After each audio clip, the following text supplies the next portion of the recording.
Bonjour et Boker Tov. Nous allons étudier aujourd'hui le Chamishi, cinquième montée de Parashat Teruma, dans le cadre du Beth Midrash Hillel, Beth Midrash fondé à la mémoire du Rav Hillel Pevzner, Zichrono Livracha. Notre étude commence au Perek Rava, 26e chapitre du livre de Shemot, Pasuk Lamed Aleph, verset 31. Nous allons continuer à étudier les ordres que Moshe Rabbeinu a reçus concernant la fabrication du Mishkan et de ses différents composants. Nous allons maintenant étudier la parochet. La parochet est un rideau qui séparait la partie la plus importante du Mishkan, le Kodesh HaKodashim, du reste du Mishkan, ici du Kodesh. Dans le Kodesh HaKodashim se trouvait, comme nous allons le voir, le Aaron, l'arche sainte. Pasuk Lamed Aleph, verset 31. Ve'asita, tu feras parochet. Donc c'est un rideau. Techelet, ve'argaman, ve'tola'at shani, ve'shesh, qui était composé, donc les fils avec lesquels on devait travailler ce rideau étaient composés de différentes matières et couleurs. Techelet, c'est de la laine teinte en bleu azur. Ve'argaman, c'est de la laine teinte en pourpre. Tola'at shani, c'est de la laine teinte en écarlate. Shesh, c'est du lin, couleur naturelle, blanche. Donc, comme on l'avait vu précédemment, on prenait 6 fils de chacune de ces 4 espèces et on les faisait moshzar. Moshzar, ça veut dire retors. On les faisait mettre tous ensemble, donc ça faisait finalement un fil qui lui-même était composé de 24 petits fils, et avec cela, on faisait la parochet. Et la parochet était maaseh choshev, c'était une œuvre d'art, l'action de quelqu'un qui pense, si on veut traduire dans le sens le plus littéral. Il y a Seota et il lui fera Kérouvim. Kérouvim, ce sont des chérubins. D'un côté, on voyait un lion, de l'autre côté, on voyait un aigle. Rashi Parochet, Lachon Mechitsa. Parochet, ça veut dire une séparation, un rideau qui va séparer. Ou Belachon Chachamim, les Chachamim l'appellent Pargod. Pargod, c'est quoi? Davar, c'est quelque chose à Mavdil qui sépare Ben Hamelech entre le roi ou Ben Ha'am et le peuple. Et c'était la fonction de la parochet, c'était de finalement montrer qu'après la parochet se trouvait la pièce du roi, entre guillemets, le Kodesh HaKodashim. Techelet ve'argaman, donc on utilisait Techelet ve'argaman, etc. Kol min ve'min haya kaful. Chacune de ces espèces, donc Techelet, Argaman, Tola'at shani et Shesh, était doublée dans le sens qu'on multipliait le nombre de petits fils, Bechol chut vechut, dans chacun des fils qu'on utilisait pour coudre et pour faire la parochet, Shisha chutim, 6 fils. Maaseh choshev, c'est quoi Maaseh choshev? Kvar pirashi, j'ai déjà expliqué. Chez Zoï Ariga, c'est un tissage, chez Shtekirot, qui a 2 faces. Vatsiurim Shimishne Avarea, et ce que l'on voit, ce qui est dessiné des 2 côtés, Enam Domim Zelazé, ne se ressemble pas l'un à l'autre. Kérouvim, c'est quoi Kérouvim? Tsiurim Shel Briot Yaseba. Il va faire des dessins d'animaux, et nous on a vu que c'était d'un côté un lion et de l'autre côté un aigle. Maintenant, Venatata Ota, Psouk Lamed Bet, Venatata Ota, et tu la mettras, cette parochet, à l'arba amoudé shitim, sur 4 colonnes qui étaient faites en bois de shitim, Metsupim Zahav, recouvert d'or, Vaveem Zahav et leurs crochets en or, Al Arba Adne Chasef, qui était fixé dans 4 socles en argent.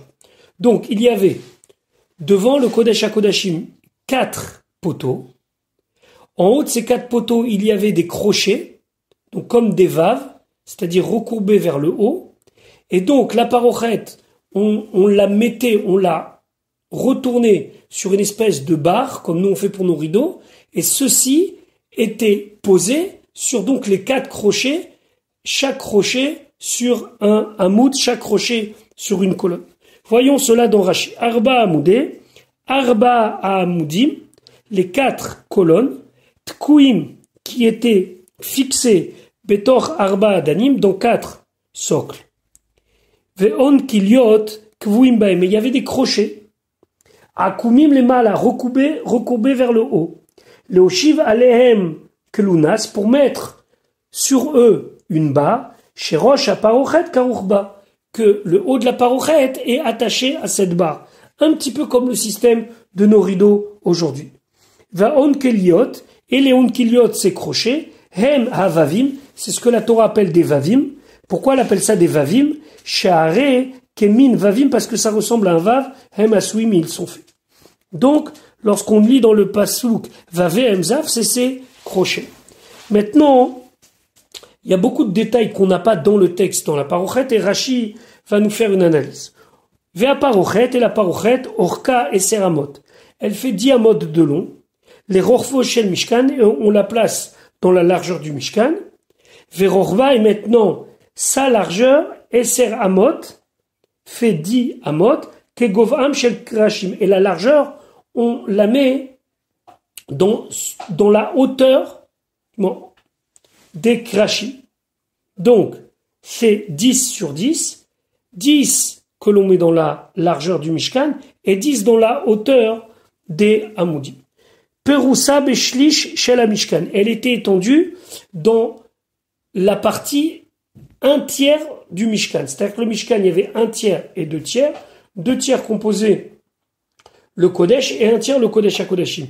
La parochet, elle était mise au 1/3 du Mishkan.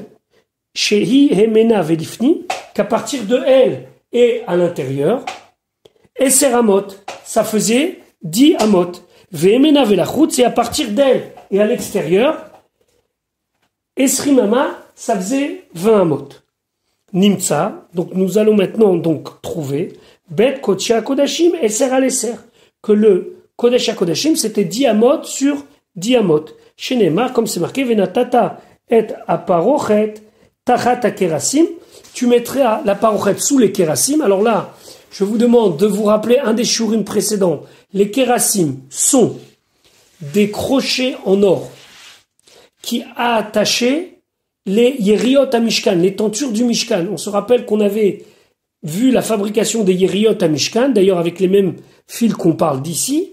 On avait vu qu'on les attachait, on faisait 5 d'un côté, 5 de l'autre, et qu'on les attachait par des crochets. Alors, lorsqu'on regarde à l'intérieur du Mishkan et on lève les yeux, au moment où il y a cette jonction, c'est là-bas où on doit mettre la parochet et le Kodesh HaKodashim. Ça veut dire que les Yeriot à Mishkan, elles étaient sur le Mishkan, et à l'endroit où il y a les jonctions, nous, en dessous, on met les 4 amoudim et on accroche le rideau, le Mishkan, à cela. Verochav achoveret, et la largeur d'une des groupes, vous vous rappelez, on avait fait Chamisha Yeriot qu'on avait cousu ensemble, et Srimama, c'est 20 amot, ou Kesheferasam, et quand on les étendait al Gaga Mishkan, sur le toit du Mishkan, Min HaPetach le Maharav, depuis l'entrée qui était à l'est jusqu'au Maharav, jusqu'à l'ouest, Kalta Bishne Shedishe HaMishkan. Ça finissait au 2e tiers du Mishkan. Et le 2e groupe de 5 couvrait l'autre tiers du Mishkan. Et tout ce qui restait, c'était suspendu à l'arrière du Mishkan, les chassot et akerashim, pour recouvrir les krashim. Donc, au moment de la jonction entre les 5 premières yériot et les 5 dernières yériot, c'était là que en dessous on devait placer la parochet, finalement aux 2/3 de l'entrée, à 1/3 de la fin du Mishkan. Pasuk lamedbet venatata ota, et tu la mettras la parochet à l'arba amoudé shittim, sur 4 colonnes de bois de shittim. Ces colonnes faisaient 10 amot de haut, mais tsupim zav, ils étaient recouverts en or. Vavehem zav, et leurs crochets étaient en or. Al-arba adne chasef, qui était fixé sur 4 socles en argent. A priori, par rapport à tout ce qu'on a vu précédemment, c'était pas très fixé de manière solide, on va dire entre guillemets. Mais d'un côté, ce rideau, il était très très peu sollicité. C'est uniquement le jour de Yom Kippour que le Kohen Gadol utilisait ce rideau pour passer dans le Kodesh HaKodashim. Donc 4 amoudim, ça suffisait amplement pour le tenir. Pasuk Lamed Gimel. Venatata et ta parochet, et tu mettras la parochet tachat akerasim, en dessous les crochets en or. Donc encore une fois, on reprend ce que Rachidia a dit, mais ici c'est dans les mots. Donc, les Yeriot à Mishkan, les tentures qui étaient mises sur le Mishkan, comme toi, c'était 2 groupes de 5 qui étaient reliés par des crochets. À l'endroit où dans le toit, il y a cette jonction, c'est exactement à cet endroit-là qu'en bas, on doit mettre la parochet. Veta Shamay, tu amèneras là-bas, Mibay la parochet, à l'intérieur de la parochet, et Aaron Aedut, l'arche de témoignage. Veivdila parochet lachem, et la parochet séparera pour vous ben HaKodesh entre le Kodesh ou ben Kodesh HaKodashim et le Kodesh HaKodashim. Pasuk Lamed Dalet, venatata et ta caporet, et tu mettras la caporet. La caporet, c'est le couvercle avec les chérubins sur le Aaron Aedut, à la Aaron Aedut, sur l'arche de l'alliance, be Kodesh HaKodashim, dans le Kodesh HaKodashim. Le Ramban d'expliquer que dans les ordres, c'est pas très logique, parce que si je mets le rideau, je peux pas rentrer et mettre le Aaron, et on va voir que dans la manière dont ça va être fait, ça va être différent. On va voir que il va le faire d'abord dans un certain ordre logique. On va mettre la caporette sur le Aaron, on va le rentrer dans le Mishkan, et après, on mettra la parochet. Donc après avoir étudié la parochet qui est séparée entre le Kodesh et le Kodesh HaKodashim, le Kodesh HaKodashim, on sait ce qu'il y a dedans. Maintenant, nous allons voir la partie Kodesh. Pasuk Lamede, Vesamta et Shulchan, et tu mettras le Shulchan Michutz la parochet, en dehors de la parochet. Shulchan, on sait, c'est cette espèce de table où il y avait les 12 pains qui étaient changés chaque Shabbat. Vet Amenora, et la Menorah Nochach à Shulchan sera placée face au Shulchan, Al Tsela à Mishkan, sur le côté du Mishkan Temana sud. Ve Shulchan, et le Shulchan, Titen, tu mettras Al Tsela Tsafon, sur le côté nord. C'est-à-dire que celui qui rentrait dans le Kodesh, il avait à sa droite le Shulchan et à sa gauche la Menorah. La Menorah au sud et le Shulchan au nord. Rashi, ve samta et à Shulchan, tu mettras le Shulchan. Rashi d'expliquer Shulchan betzafon, le Shulchan est au nord. Mashuch minakotel, il est un petit peu écarté du mur Hatzfoni nord, Shete Amot ou Merza, 2 amot et demi. Donc, c'était pas collé contre la paroi, c'était un petit peu en retrait, 2 amot et demi. Ou Menorah, et la Menorah Bedarom, elle était au sud, mais Shucha Mina Kotel Haderumi, elle était elle aussi un petit peu en retrait par rapport à la paroi sud, Shete Amot ou Merza, 2 amot et demi. Maintenant, au Misbeach Hazav, on l'a pas vu ici encore, mais il y avait le Misbeach Hazav qui était un petit Misbeach sur lequel on faisait les Ketoret 2 fois par jour. Alors, Natoun, il était mis Keneged Avir Sheben Shulchan la Menorah, dans l'espace qui était entre le Shulchan et la Menorah. Mashur Kim'a, lui aussi, il était un petit peu mis en retrait, clapé Hamizrach vers l'est, c'est-à-dire vers l'entrée du Mishkan, Vechulam et tous, Netunim min hachatsia Mishkan velifnim, dans la partie Kodesh, ils étaient dans la partie la plus proche de la parochet, qui était à peu près située au milieu du Mishkan et vers le côté ouest, vers la parochet. Ketsat, comment? Orech ha-Mishkan mina petach la parochet, si on prend la longueur du Mishkan, de l'entrée du Mishkan jusqu'à la parochet esrimama, on a 20 amot. Ha-Misbeach va-Shulchan va-Menorah meshurim mina petach letzad ma'arav, et donc on retrouvera le Misbeach, le Shulchan et la Menorah, qui sont en retrait de la porte vers le côté ouest, vers le Kodesh HaKodashim, et Seramot.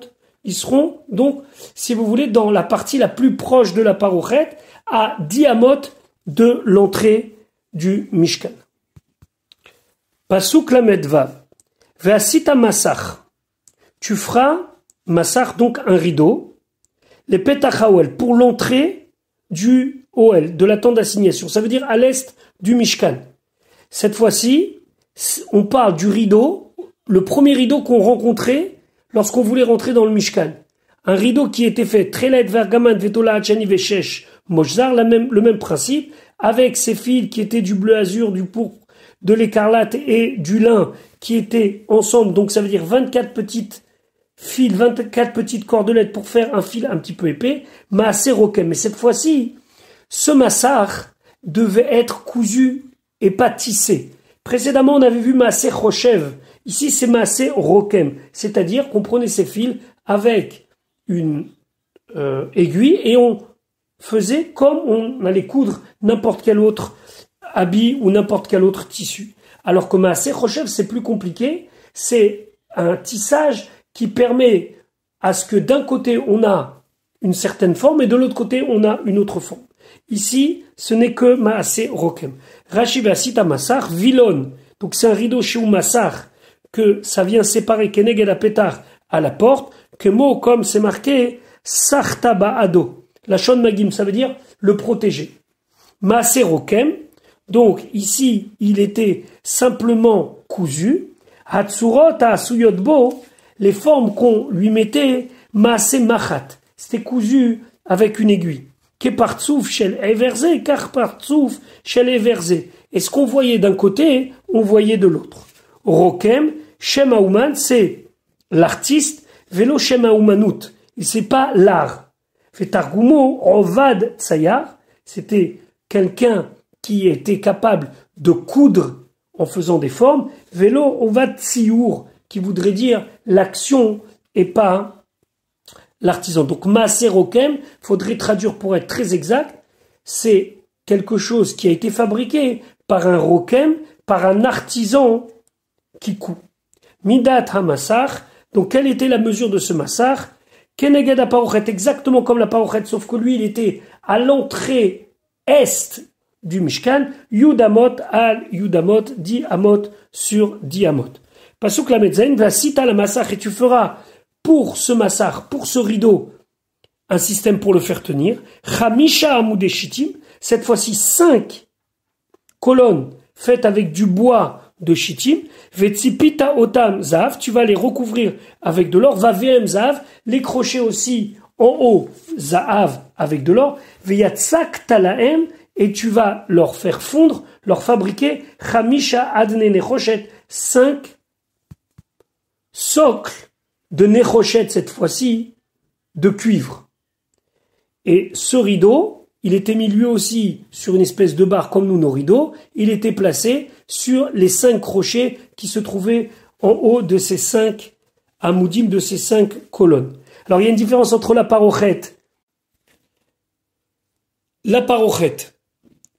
Arba amoudim, on a besoin de 4 colonnes. Maasé Choshev, c'était fabriqué par quelqu'un qui était un artisan, qui était capable de tisser pour qu'on ait des formes différentes d'un côté ou de l'autre du rideau. Adne Kesef, et le tout reposait sur des socles qui étaient fabriqués en argent. Le massar, donc ce rideau qui était à l'entrée du Mishkan, du côté est, et amoudim, 5 colonnes. Maasé Rokem, c'était simplement cousu. Adne Nechoshet, et ces socles étaient en cuivre. Voilà donc, nous avons appris la parochet et le massar. La parochet qui sépare le Kodesh HaKodashim du Kodesh et le massar qui est le rideau d'entrée du Mishkan qui se trouve dans la porte à l'est. Je vous souhaite une bonne journée et Be'ezrat Hashem, à demain.